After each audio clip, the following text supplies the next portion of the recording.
Hi guys, this is Sydney with Palm Beach Classics. Another video on how to. Today we are working on this 1970 280 SL and we are going to show you how to replace the alternator. Here we have a 1970 280 SL from this new client, and then he mentioned that the car would not start. Every time that he would jump start the vehicle and then disconnect the cables, it would die. First of all, this is an indication of a bad alternator or something electrical. You do not need anything fancy for the basic test. I love to use this little tool right here. It helps me check the alternator on top, as you can see, and then the battery at the bottom. Very simple tool, very inexpensive, and it always works. And then basically what you do, you connect in here, and then you just check the alternator output, and then you can check the voltage and see what's going on. When checking the alternator, the other thing that I like to do, and also in most cases I like to replace, is the voltage regulator, which is located right here. This is actually not even the correct voltage regulator for the car. We have a new one, and we do actually sell it as well. This is the Baru right here, and this is the voltage regulator that you want to use for the car. Next, what we're going to do to have easy access is that we're going to remove right here that hose, and then we're going to check the back and disconnect the couple wires that we have, as well as the plug that you see right here towards the bottom, this plug right here. And then you're going to loosen up the rod right here, the nuts, and then just slowly, go through the process of removing this entire alternator.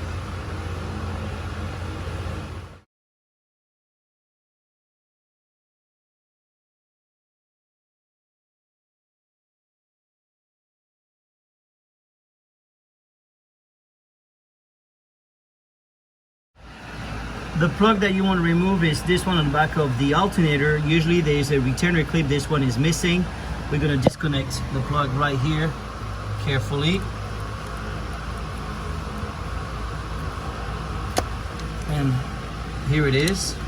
And then we're going to go ahead and disconnect here and then go through the rest in order to remove the alternator out of the car. Alright, so we just removed the wires. All it was a number 10 nut over here that I like to put back so I don't lose it. And then here what you're going to do, you're going to use a number 14, right, to release the tension right here. And also remember, you have a number 13 nut right here that you have to remove, that goes across, that is from the bracket that holds the alternator. All right, so let's just get going now. So here we are. If you're having a hard time with the nut right here, don't drive yourself crazy. All you got to do is to basically take the bolt from this side that connects to the rod and disconnect it here. And that's what I did here, because I do not want to force or to break anything. Now that I have released the actually rod that goes through the bottom, the long bolts, let me show you here. It goes through the bracket and the alternator at the bottom. Now I have play. I can carefully go ahead and disconnect right here the belt. Very simple to do. And as you can see right here, and carefully, I'm removing now the alternator. And here we go. Not easy with one hand and holding the camera at the same time, but here is what's going on and what we're dealing with. So just to show you, this bolt right here goes through the front of the brackets right here, through the alternator, and then back here where you're going to use the bolt in order to tighten the alternator in place. And this is what we're dealing with. That's pretty much it. Alright, so here's the old Bosch alternator, and I have the new one right over here. Now there's a late and there's an early style, and the difference will come right here with the plug. So just be very careful with the alternator that you're going to purchase, because you may be getting the wrong one. We do have the original Bosch alternator for sale at Palm Beach Classics. If you want more information, visit our website or call us directly at the office. The website is palmbeachclassics.com. But right now we're ready to basically go ahead, and we have to transfer one thing. Let's just not forget, when you get the alternators on your table and you look at them, you're missing what? You see that? So basically the pulley right here, the wheel needs to be transferred onto the new one. So in order to do that, you got to be very careful. There's a tool that we use It locks in the place right here, and then after that it will prevent it from spinning, and then you can use the impact wrench right over here and then transfer it. But be careful so you don't break that piece, otherwise you're done. All right, so next we're going to do this, and we're going to transfer the plates from the pulley from this alternator to the new one. All right, so carefully we remove the pulley. As you can tell, a little bit of help with the WD-40 does not hurt. And then after that was this part right here, the other pulley, and now we're putting everything back together. Very simple. So what you want to do is that you want to follow right here. How simple is this?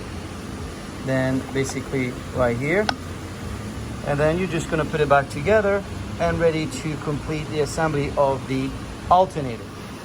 When you buy the new alternator, the Bosch alternator, it comes with a new lock washer and a nut. So I do recommend that you use the new one and do not reuse the old one. All right.